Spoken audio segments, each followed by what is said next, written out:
Capítulo 20. O adolescente e os fenômenos psíquicos. Na infância, porque ainda em fase complementar da reencarnação, o espírito desfruta relativa liberdade, que lhe permite mais amplo contato com a realidade causal, aquela que diz respeito ao mundo de onde procede. Esse lugar permanece acessível ao seu trânsito, e as impressões mais fortes que dele são trazidas se exteriorizam pelo corpo físico. Eclodem, então, nessa oportunidade, os fenômenos paranormais, propiciando as faculdades da clarividência e da clareaudiência, particularmente, e sob mais direta indução dos espíritos desencarnados, outras manifestações, de natureza mediúnica propriamente ditas. Não obstante, sob a proteção dos guias espirituais, a criança permanece vinculada à vida plena, tornando-se instrumento dúctil de comunicações medianímicas, mesmo que de forma inconsciente, o que lhe causa em determinadas situações, receios e desequilíbrios compreensíveis,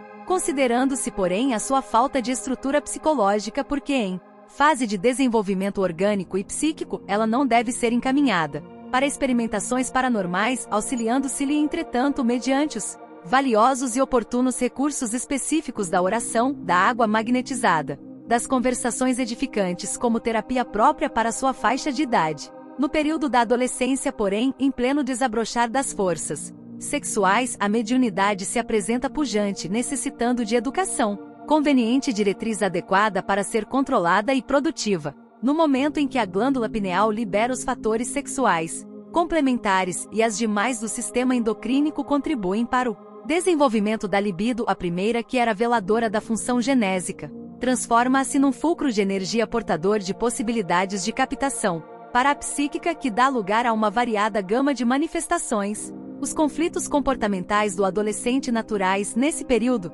abrem espaço para um mais amplo intercâmbio com os espíritos que se comprazem em afligir e em perturbar, considerando a ignorância da realidade em que se demoram, tratando-se de ser humano em progresso com um passado a reparar. O adolescente é convidado ao testemunho evolutivo, por cujo meio se retempera no exercício do bem e das disciplinas morais, fortalecendo-se para desempenhos futuros de alto coturno. Nesse estágio de capacitação intelectual, o intercâmbio psíquico com os desencarnados torna-se mais viável e fecundo, merecendo cuidados especiais, que orientem o sensitivo para o ministério de amor e de iluminação dele próprio, assim como do seu próximo e da sociedade como um todo. É expressiva a relação dos adolescentes que foram convidados a atividades missionárias através da mediunidade, confirmando a existência do mundo espiritual e o seu intercâmbio incessante com as criaturas humanas que habitam o mundo físico. Joana d'Arc, aos 14 anos de idade, manteve demorados diálogos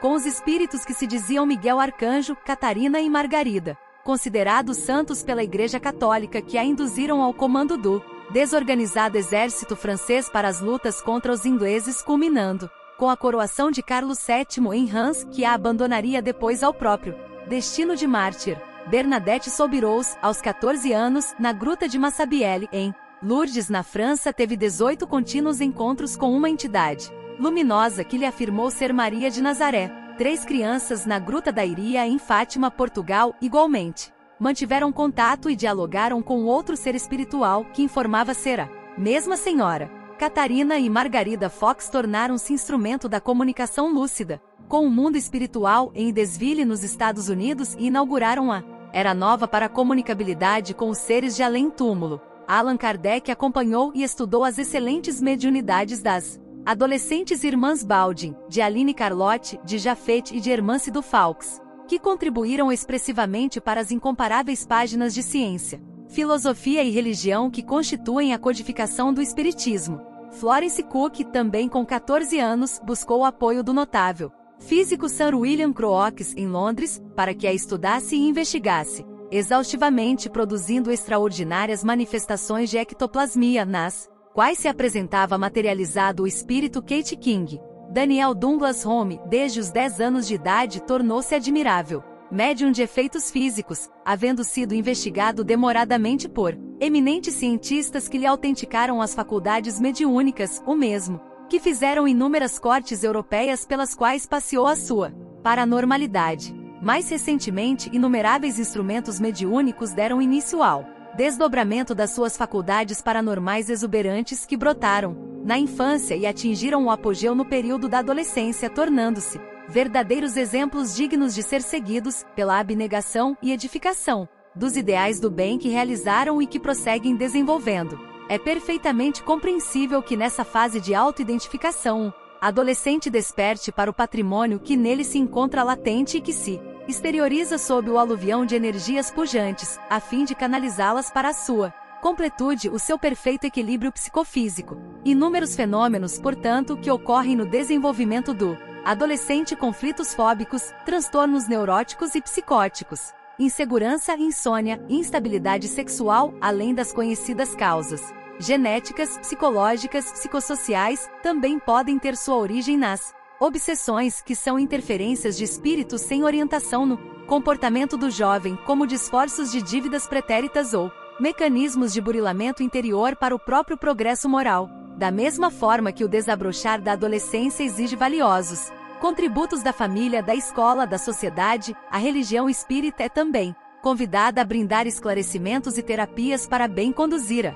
paranormalidade, as manifestações mediúnicas que fazem parte da existência e se integram em a natureza humana. A mediunidade é faculdade da alma que o corpo reveste de células para facultar o intercâmbio entre os espíritos e as criaturas humanas, constituindo um sexto sentido, que integrará as funções orgânicas de todos os indivíduos. O adolescente deve enfrentar os desafios de natureza parapsicológica e mediúnica com a mesma naturalidade com que atende às demais ocorrências do período de transição, trabalhando-se interiormente para crescer moral e espiritualmente, tornando a vida mais digna de ser vivida e com um significado mais profundo, que é o da eternidade do ser. Capítulo 21. A gravidez na adolescência. A gravidez na adolescência é um dos grandes problemas desafio da atualidade, em razão do número crescente de jovens despreparadas para a maternidade que se deparam em situação deveras perturbadora, gerando grave comprometimento social. Dominados pela curiosidade e espicaçados por uma bem urdida estimulação precoce, que faculta a promiscuidade dos relacionamentos, os adolescentes facilmente se entregam às experiências sexuais sem nenhuma preparação psicológica, menos ainda a responsabilidade de natureza moral, desconhecendo os fatores propiciatórios da fecundação e sem qualquer orientação cultural em torno do intercâmbio sexual, permitem-se o intercurso dessa natureza com sofreguidão e sob conflitos, tendo de enfrentar o gravame da concepção fetal. Ao darem-se conta da ocorrência inesperada, recorrem a expedientes perigosos, a pessoas inescrupulosas, quase sempre interessadas na exploração da ignorância, e culminam na execução do crime covarde do aborto clandestino, com todos os riscos decorrentes dessa atitude cruel. Iniciada a malfadada fuga, novas ocorrências criminosas têm lugar, porque o adolescente perde a identidade moral e, aturdido, deixa-se arrastar a novos tentames, cujos resultados são sempre infelizes. Quando isso não ocorre, porque destituídos do sentimento de amor que os poderia unir, são as futuras mães deixadas à mercê da família ou da própria sorte, trazendo ao mundo os desamparados rebentos que experimentarão a orfandade, não obstante os pais desorientados permaneçam vivos, despertando lentamente para os sentimentos mais graves e dando-se conta da alucinação juvenil, agora irreversível. Essas jovens imaturas, frustradas, atiram-se nos resvaladouros do descalabro, perdendo o senso da dignidade feminina e tornando-se objetos de fácil posse, quando não recorrem às fugas desordenadas pelas drogas químicas, pelo álcool ou pela prostituição destruidora. Urgem atitudes que possam despertar os adolescentes para a utilização do sexo com responsabilidade na idade adequada, quando houver equilíbrio físico-psíquico, amadurecimento emocional com a competente dose de compreensão dos efeitos que decorrem das uniões dessa natureza. O sexo é um órgão com função específica e portador de exigências graves na área dos deveres, que aparecem como consequência do seu uso, quando utilizado com insensatez, sem o contributo da razão, por desejos infrenes. Ao envolver os parceiros, estabelece um vínculo emocional que não deve ser rompido levianamente. Muitas tragédias dos sentimentos têm início nas rupturas abruptas da afetividade despertada pelo interesse sexual. Pode uma das pessoas não estar realmente interessada na outra, não obstante a recíproca pode não ser verdadeira, e ao sentir-se a sós, aquele que se encontra abandonado passa a experimentar tormentos e conflitos muito perturbadores quando não se rebela contra a função sexual, gerando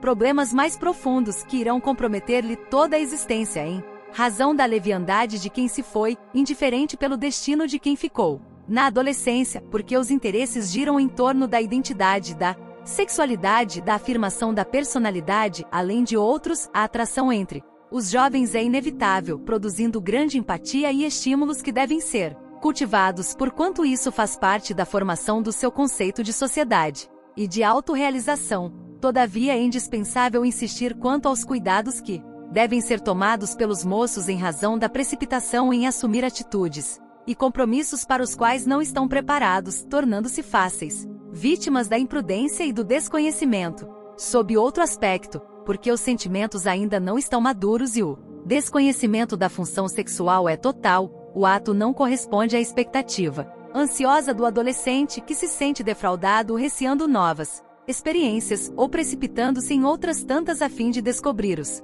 encantamentos a que as demais pessoas se referem com entusiasmo e que ele não vivenciou. A educação sexual, portanto, tem regime de grande urgência ao lado de um programa de dignificação da função genésica muito barateada por personagens atormentadas que se tornam líderes da massa juvenil e que, fugindo dos próprios conflitos perturbadores, estimulam-lhes o uso desordenado. Outras vezes, mediante caricaturas perversas, procuram influir na conduta juvenil, massificando todos no mesmo nível de comportamento estranho e inquietador, deixando-os insaciáveis e cínicos enquanto afirmam que a única função da vida é o prazer imediato, sendo o sexo a válvula de escapamento para a insegurança, a insatisfação emocional e o fracasso de que se sentem possuídos mesmo quando se sentam nos tronos dos triunfos ilusórios que a mídia lhes proporciona sem os realizarem interiormente. A maternidade é o momento superior de dignificação da mulher, quando todos os valores do sentimento e da razão se conjugam para o engrandecimento da vida, faltando adolescente experiência e conhecimento dos valores existenciais durante a gravidez, o período é atormentado, sendo transmitido ao feto inquietação e desassossego quando não há revolta pela concepção indesejada. Raramente acontece o fenômeno da compenetração maternal quando se trata de espírito afim, que volve ao regaço da afetividade de maneira inesperada, recompondo o passado de lutas e desares com que ambos se encontram nos caminhos do amor, mãe e filho. A maternidade na adolescência é dos mais tormentosos fenômenos que o sexo irresponsável produz, face às consequências que gera. Orientar o adolescente quanto aos valores do sexo, ante a vida e o amor, é dever que todos os indivíduos se devem impor, auxiliando a mentalidade juvenil a encontrar o rumo de segurança para a felicidade sem as cargas aflitivas provindas da leviandade do período anterior.